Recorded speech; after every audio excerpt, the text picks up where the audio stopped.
저는 오늘부터 한 4주 동안 기도에 관해서 우리 성도님들과 함께 말씀을 나누기를 원합니다. 기도는 하나님의 깊은 교제입니다. 특별히 그리스도인은 항상 기도에 대해서 이야기를 많이 하죠. 그리고 기도는요, 그리스도인의 생활에 매우 중요한 부분입니다. 아침에 깨어 있을 때, 식사할 때, 저녁에 잘 때 가족과 함께 기도하고요.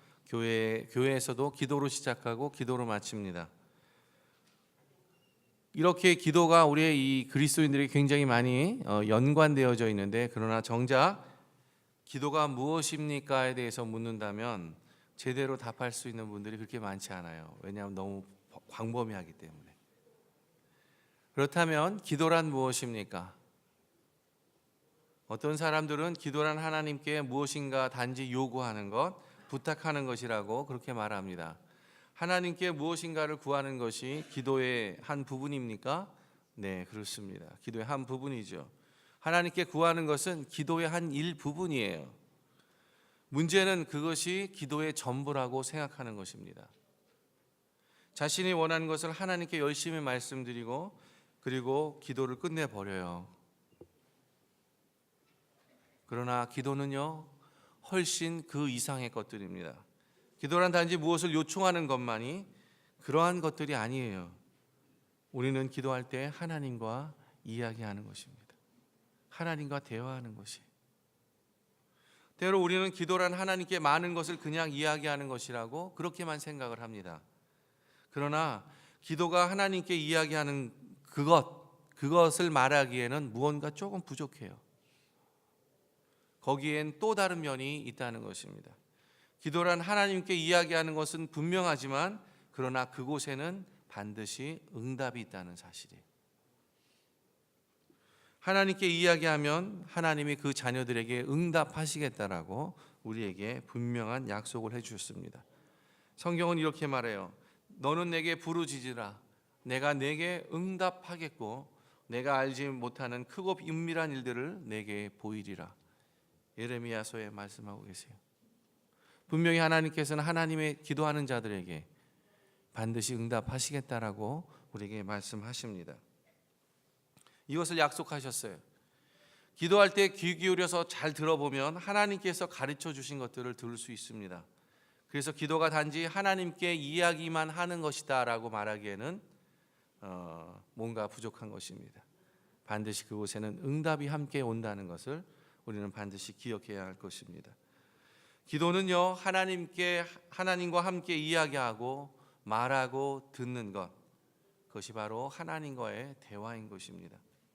기도는 일방적으로 말하는 것이 아니라 하나님과 같이 이야기하는 것입니다. 그래서 기도는 대화예요. 그러나 하나님을 이렇게 우리가 바라봤을 때 하나님 우리와 같이 대화하기에는 너무나 위대하시고 그리고 존귀하신 분이시죠. 전능하신 분이시죠. 천지를 지으셨죠. 그리고 여러분과 저를 만드셨습니다. 그러나 우리가 어떻게 전능하고 위대하신 그 하나님과 대화할 수 있을까?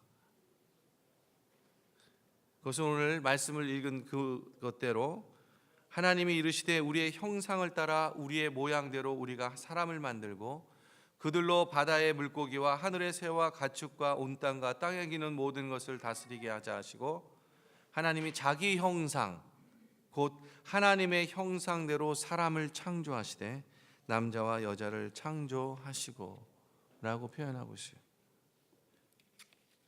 하나님은 자신의 모양과 형상을 따라 사람을 지으셨습니다. 물론 우리가 하나님의 능력과 영광을 가진 것은 아니에요. 그러나 어떤 면에서 보면 우리는 하나님과 닮았습니다. 우리는 생각하고 이야기하고 무엇인가를 만들 수 있습니다. 또 선택하고 다른 사람과 교제할 수 있어요. 그래서 우리는 하나님과 이야기할 수 있습니다. 기도할 수 있다는 것이에요. 하나님도 우리와 이야기하는 것을 원하십니다. 왜 하나님은 우리를 그분의 형상대로 만드셨을까요? 하나님은 우리가 하나님과 이야기할 수 있도록, 기도할 수 있도록 어떤 일을 하셨습니까? 그것은 바로 우리가 하나님과 이야기할 수 있도록 그분의 형상대로 만드셨다는 거예요. 그래서 하나님과의 닮은 것이 있다는 거예요. 그것 때문에 하나님과 대화할 수 있는 것입니다. 그것 때문에 하나님의 형상대로 우리를 만드셨기 때문에 우리가 하나님과 함께 전능하시고 존귀하시고 우리를 지으신 그 하나님과 더불어 대화를 할 수 있다는 것이에요. 그리고 하나님도 우리와 함께 이렇게 대화하는 것을 원하신다는 사실이에요. 하나님은 우리에게 영을 주셨고요, 우리의 영이 그분을 닮았기 때문에 그분과 이야기할 수 있도록 허락하신 것입니다. 왜 하나님은 우리를 그분의 형상대로 만드셨습니까? 하나님과 대화하기 위해서. 이것을 절대로 잊지 마십시오. 우리 한번 따라해 보세요. 하나님이 자기 형상, 곧 하나님의 형상대로 사람을 창조하시되 남자와 여자를 창조하시고, 창세기 1장 27절의 말씀인데요, 늘 암송했으면 좋겠어요. 이 말씀 다시 한번 따라합니다. 하나님이 자기 형상, 곧 하나님의 형상대로 사람을 창조하시되 남자와 여자를 창조하시고. 그래서 우리가 하나님과 대화할 수 있는 거예요. 그래서 우리가 하나님과 기도할 수 있는 것입니다. 기도는 하나님과 대화하는 것입니다. 하나님께 어떤 것을 그냥 말하는 것이 아니에요. 하나님과의 대화란 우리가 하나님께 말씀드리고 또 하나님이 우리에게 말씀하시는 것들을 듣는 것입니다. 이게 대화죠. 이게 기도인 것입니다. 내가 누군가와 대화할 때 내가 잠시 말하고 나서는요, 어떻게 합니까? 상대방이 말하는 것을 내가 듣습니다. 이것을 대화라고 하죠. 이것이 바로 서로 이야기한다고 하죠. 기도가 이와 같은 것입니다. 이것이 하나님께서 원하시는 것입니다. 이렇게 할 수 있도록 하나님은요, 하나님의 형상대로 우리를 만드셨다는 사실이에요. 하나님께서 지으신 남자와 여자에게 어떻게 이야기하는지, 그렇죠? 아담과 하와에게 어떻게 이야기하시는지 우리가 좀 살펴보기를 원합니다. 28절, 오늘 29절 읽었었는데 우리 함께 다시 한번 읽겠습니다. 읽습니다. 시작. 하나님이 그들에게 복을 주시며 하나님이 그들에게 이르시되 생육하고 번성하여 땅에 충만하라. 땅을 정복하라. 바다의 물고기와 하늘의 새와 땅에 움직이는 모든 생물을 다스리라 하시니라. 하나님이 이르시되 내가 온 지면에 씨 맺는 채소와 씨 가진 열매 맺는 모든 나무를 너에게 주노니 너희의 먹을 거리가 되리라. 이 말씀에서 보면요, 하나님과 아담 중에 누가 먼저 이야기를 시작합니까?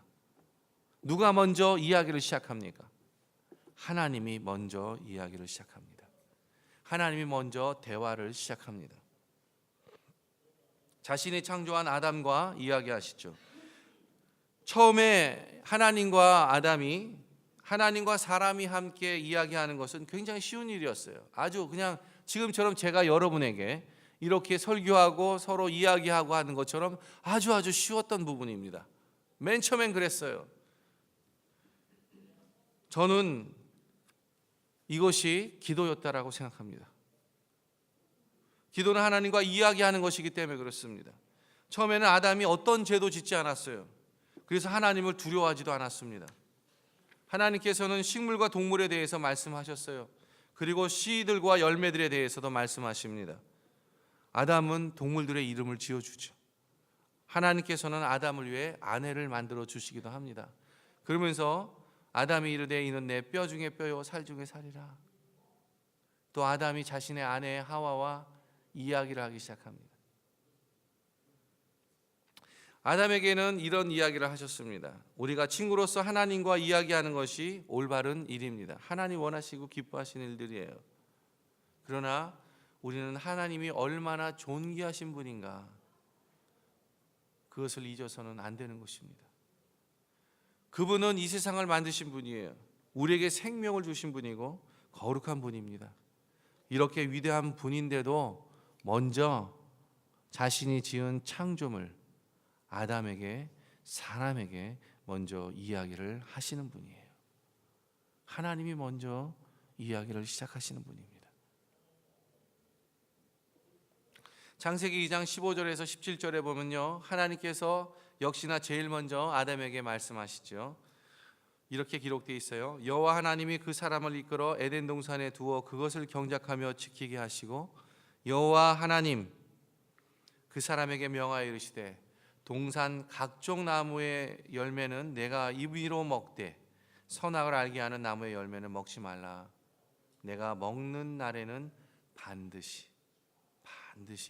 죽으리라 하시니라. 반드시 죽으리라 하시니라. 하나님은요, 아담에게 명령을 내리세요. 선악을 알게 하는 나무의 실과를 먹지 말라고 하십니다. 하나님은요, 아담과 하와가 선한 삶을 살아가기를 원하셨어요. 그리고 하나님은 그들이 죄를 짓고 그 실과를 따먹으면 어떤 일이 일어날 것이라고 말씀합니까? 오늘 본문에서 반드시 그들이 죽을 것이다 라고 말씀하셨습니다. 그들이 하나님으로부터 분리될 것이라고 분명히 말씀하셨어요. 하나님은 그들과 교제하기를 원하셨습니다. 그들은 하나님께 분명히 순종해야만 했었어요. 그러나 하나님은 어떻게 합니까? 그러나 사탄이 하와에게 오죠. 그리고 하와를 유혹합니다. 그리고 하와 그리고 그 다음 아담이 그 실과를 먹었습니다. 그리고 다음에 이와 같은 일들이 일어납니다. 그들이 그날 바람이 불 때 동산에 거니시니 거니시는 여호와 하나님의 소리를 듣고 아담과 그의 아내가 여호와 하나님의 낯을 피하여 동산 나무 사이에 숨은지라. 여호와 하나님이 아담을 부르시매 그에게 이르시되 내가 어디 있느냐.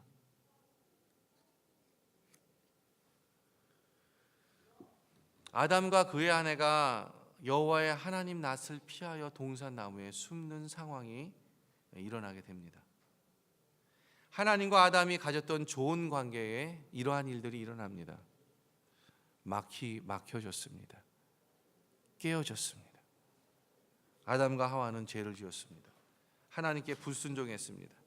죄 때문에 하나님과 아담 사이에 이 좋은 관계를 막아버렸습니다.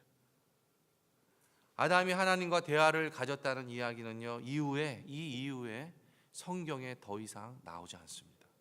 창세기 읽어보세요.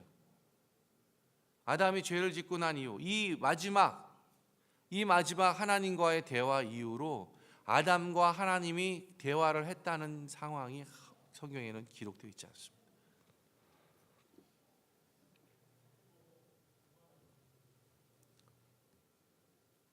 자신의 죄를 부끄러워했고 하나님을 두려워했고 하나님과 이야기하려 하지 않았습니다. 어떨 때요?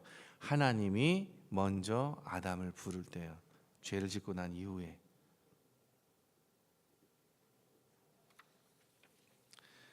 사람은요, 죄를 짓고 나서 하나님과 이야기하는 것을 좋아하지 않았습니다. 사람은 죄를 짓고 나서 하나님과 이야기하는 것을 좋아하지 않습니다.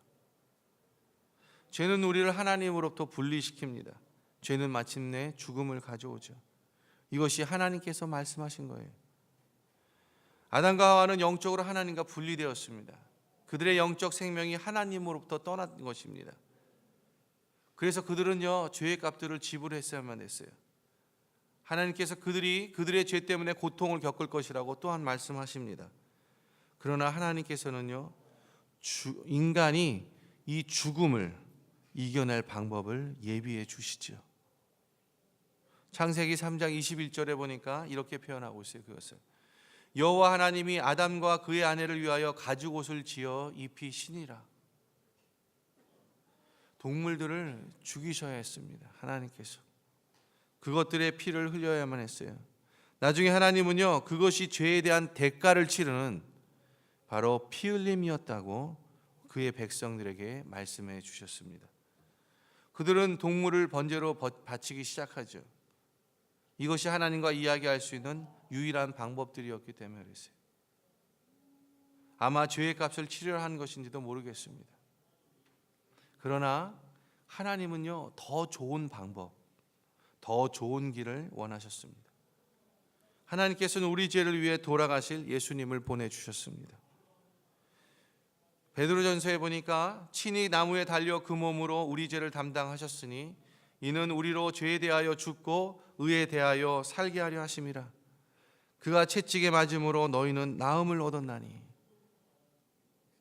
죄가 떠나가면요, 우리는 무엇을 즐거워하게 됩니까? 그것은 하나님과 이야기하는 것을 즐거워하게 됩니다. 이것이 하나님이 우리를 위해서 더 좋은 길을 예비하셨던 것입니다. 우리의 죄를 위해서 예수님을 보내주시고 그 예수 그리스도를 믿는 모든 자들에게 하나님과 다시 대화할 수 있는 그 길을 우리에게 마련해 주셨던 것입니다. 그래서 우리 안에 예수 그리스도를 믿음으로 말미암아 죄가 떠나가면요, 우리는 하나님과 이야기하는 것을 즐거워할 수 있습니다. 예수님을 영접하면요, 우리 죄는 용서받고 깨끗함을 받습니다. 하나님을 더 이상 두려워할 필요가 없어요. 죄가 더 이상 걸림돌이 되지가 않습니다. 친구처럼 하나님과 이야기할 수 있어요. 예수님께서는 하나님과 우리 사이에 그 길을 다시 열기 위해서 오셨고, 그리고 그 길을 열어놓으시고, 그리고 십자가에서 죽으시고 부활하셔서 하늘에 오르셨습니다. 그리고 이 영원한 길을 영원히 열어주시기 위해서 이 땅 가운데 다시 심판하러 오실 것입니다. 우리가 아직 죄인 되었을 때에 그리스도께서 우리를 위하여 죽으심으로 하나님께서 우리에 대한 자기의 사랑을 확증하셨느니라. 로마서에 있는 말씀이에요. 그렇습니다. 우리가 아직 죄인 되었을 때 우리를 위해서, 우리의 죄를 위해서 죽으셨어요. 예수님이. 그것이 바로 하나님의 사랑입니다. 하나님은 우리를 대신해서 죽으시도록 예수님을 보내셨죠. 우리의 죄를 예수님이 짊어지게 하셨습니다. 그래서 예수님을 믿고 영접하면요, 우리의 죄를 예수님이 대신 지시고 우리를 깨끗하게 해주십니다. 하나님 우리를 사랑하시고 우리와 교제를 갖기를 원하시죠. 교제를 시작하시는 것입니다. 우리가 그에게 기도하기를 원하세요. 우리가 기도하며 하나님께 나아갈 때 우리는요, 예수님의 의 안에서 나아가는 것입니다. 하나님은 우리가 하나님과 이야기하는 것을 기뻐하기를 원하십니다. 하나님과 기도하는 시간, 그 시간을 기뻐하십시오. 그리고 하나님과 대화하는 시간을 즐거워하십시오. 존귀하신 하나님과 대화할 수 있도록 해주신 것에 대해서 하나님과 예수님, 성령 하나님께 감사하는 마음을 가지십시오. 성경에 나오는 많은 사람들은요, 기도를 즐겨하였습니다. 기도를 즐겼어요. 굉장히. 기도를 즐길 뿐만 아니라 하나님과 대화하는 것을 굉장히 기뻐하였습니다. 첫 번째요, 나오는 등장하는 인물 중에 에녹이 있습니다. 에녹은 하나님과 동행했습니다. 늘 하나님과 기도하고 하나님과 대화하고 하나님과 이야기하면서 하나님과 동행했습니다. 에녹은요, 하나님을 두려워하지 않았어요. 하나님이 멀리 계시다고 생각하지도 않았습니다. 그는 하나님과 함께 걸었습니다. 그의 삶 전체를요. 에녹은 하나님과 많은 대화를 했던 것입니다. 많은 이야기를 했던 것입니다. 그래서 하나님께서요, 에녹을 어떻게 해요? 하늘나라로 데려가시죠. 산채로. 죽음을 보지 않아요. 다윗도 하나님과 이야기하는데 많은 시간을 보냅니다. 그렇죠? 그는 공경에 빠지고 낙담하고 참으로 힘들고 죽음의 고비를 여러 번 넘길 때마다 하나님 앞에 이야기합니다. 간구합니다. 시편 43편 보니까 이런 말씀이 있네요. 하나님이여 나를 판단하시되 경건하지 아니한 나라에 대하여 내 송사를 변호하시며 간사하고 불의한 자에게서 나를 건지소서. 주는 나의 힘이 되신 하나님이시거늘 어찌하여 나를 버리셨나이까. 내가 어찌하여 원수의 억압으로 말미암아 슬프게 다니나이까. 주의 빛과 주의 진리를 보내시어 나를 인도하시고 주의 거룩한 산과 주께서 계시는 곳에 이르게 하옵소서. 다윗은요, 하나님과 이야기할 때에 하나님이 무엇을 하실 것을 기대를 하였습니다. 무엇을 하실 것을 기대하였습니까? 하나님이 그의 대화에 그의 고백에 응답하실 것을 기대하였습니다. 하나님이 도우실 것을 믿었어요. 하나님이 다윗에게 많은 것들을 말씀하시고 응답하셨습니다. 다윗 또한 하나님을 경배하기 위해서 많은 노래를 불렀죠. 그는 노래를 통해 기도하였습니다. 그는 노래를 통해 대화하였습니다. 다윗이 노래를 통한 하나님과 많은 이야기를 하였던 것입니다. 그래서요, 다윗의 생애에 정말로 엄청난 많은 응답을 하나님 앞에 받습니다. 그리고 또 하나 등장할 인물이 예수님이십니다. 예수님도 하나님이신 아버지와 함께 이야기했습니다. 우리는 예수님이 하신 많은 기도를 우리 성경 가운데 읽을 수 있는데, 특별히 요한복음 17장이요. 요한복음 17장 전체는 예수님이 하나님과 대화하는 그러한 기도의 내용으로 가득 차 있습니다. 아버지여, 창세전에 내가 아버지와 함께 가졌던 영화로서 지금도 아버지와 함께 나를 영화롭게 하옵소서. 내가 그들을 위하여 비옵나니 내가 비옵는 것은 세상을 위함이 아니요 내게 주신 자들을 위함이니 그들은 아버지의 것이로소이다. 예수님은요, 이 요한복음 17장을 보면 자신이 죽는 그 순간에서도 자신을 위해 기도하셨을 뿐만 아니라 바로 그를 따르던 많은 사람들을 위해서 기도하셨습니다. 예수님의 기도를, 그리고 이 대화를 하나님과 하셨다는 사실입니다. 뿐만 아니라 우리는 사도 바울을 또한 기억할 수 있을 것입니다. 우리는 성경을 통해서 사도 바울이 했던 많은 기도들을 우리는 찾아볼 수가 있습니다. 그렇지만 한때 그가 아주 위험한 장소에서 기도한 적도 있었습니다. 여러 번 있었죠. 그것은 어디입니까? 바로 감옥입니다. 감옥에서 바울과 실라는 기도하며 찬양했습니다.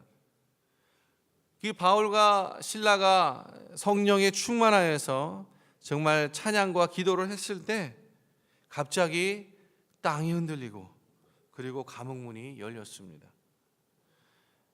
그 간수장이었던 그 간수는요, 모든 죄수가 다 탈옥한 줄 알고 자신 스스로 책임을 지고 목숨을 끊으려고 했습니다.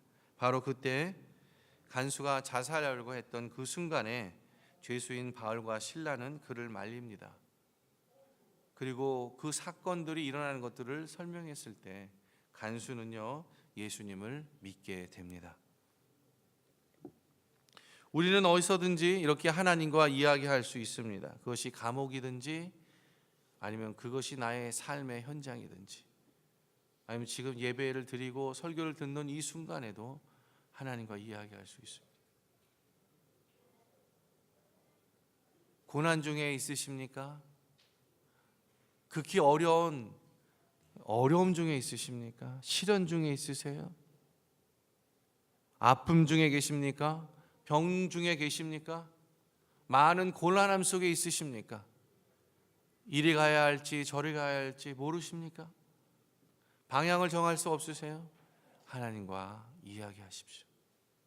하나님과 대화하십시오. 하나님이 반드시 응답하실 것입니다. 에녹과 다윗과 예수님과 바울 모두 하나님과 이야기하는 것을 즐거워했습니다. 많은 대화로 하나님과 동행했고요, 자기의 노래로 하나님과 이야기했고, 죽기 바로 전에 자기 자신을 위해서 그리고 다른 사람들을 위해서 기도했습니다. 감옥에서 또는 많은 위험한 상황 속에서도 기도했습니다. 그리고 찬양했습니다. 기도는 무엇입니까? 하나님과 이야기하는 것입니다. 하나님과 대화하는 것입니다.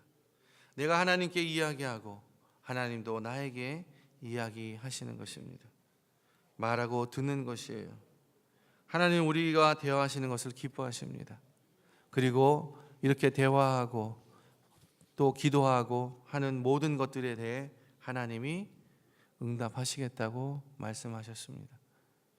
성경에는 많은 기도를 즐거워하는 분들이 있었습니다. 오늘 본문에서처럼 에녹도 그랬고 다윗도 그랬고 예수님도 그랬고 사도 바울도 그랬습니다. 소망하기는 우리 모든 성도님들은 하나님과 함께 대화하는 것을 즐거워하고 기뻐하시는 모든 분들이 되기를 주님의 이름으로 축복합니다. 좋은 기도가 무엇입니까? 좋은 기도란 도대체 어떤 것입니까? 좀 살펴보기를 원합니다. 좋은 기도는요, 단지 많은 것들을 요구하는 것이 아닙니다. 좋은 기도란 하나님께 설교하는 것도 아니에요. 좋은 기도란 내가 얼마나 착한지, 내가 얼마나 잘했는지를 하나님께 이야기하는 것도 아니에요. 좋은 기도는 위대한 능력을 가진 하나님을 찬양하는 것입니다. 좋은 기도는 죄를 용서해 달라고 하나님께 구하는 것이고, 좋은 기도는 하나님이 나에게 이야기하시는 것을 듣는 것입니다. 듣는 것. 이게 좋은 기도예요. 사랑하는 성도 여러분, 늘 좋은 기도 가운데 함께 하나님과 대화하는 모든 분들이 되기를 주님의 이름으로 축복합니다. 그래서 늘 하나님과 대화하시는 모든 분들이 되시기를 소망하고요, 기도하시는 모든 분들이 되기를 다시 한번 주님의 이름으로 축복합니다. 우리 함께 기도하겠습니다.